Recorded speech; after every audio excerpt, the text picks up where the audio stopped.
Break બાદ આપનું સ્વાગત છે. આગળ વાત કરીએ તો અરવલ્લીના શામળાજીમાં દારૂ ભરેલા વાહનને અટકાવવાનો પ્રયાસ કરતા પીએસઆઈને કાર ચાલકે જોરદાર ટક્કર મારી ગંભીર રીતે ઘાયલ કરી દીધા છે.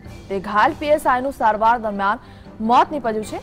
બાતમીના આધારે પીએસઆઈ એ.કે. વાણાએ દારૂ ભરેલી કારને અટકાવવાનો પ્રયાસ કર્યો હતો. જે સમયે તેમને કચડી નાખવાનો પ્રયાસ શરૂ કરાયો હતો.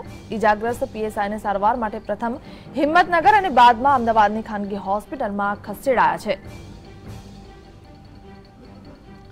તો આ વિશે વધુ માહિતી આપી રહ્યા છે અમારા સંવાદદાતા રાકેશ. જી રાકેશ, જણાવો કે સારવાર દરમિયાન પીએસઆઈનું મોત થયું છે, શું જાણકારી મળી રહી છે?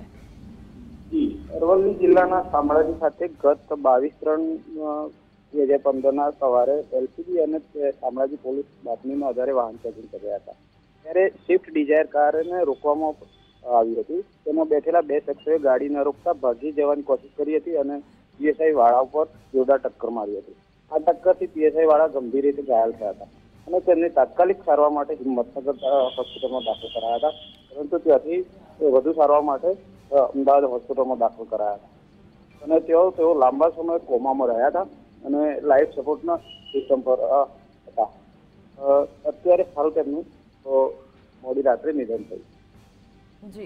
જી રાકેશ, આ ઘટનાને લઈને કોઈ આરોપીને પકડવામાં આવ્યા છે કે નહીં? બે આરોપીને ઝડપી પાડવામાં આવ્યા હતા તે જ સમાચાર.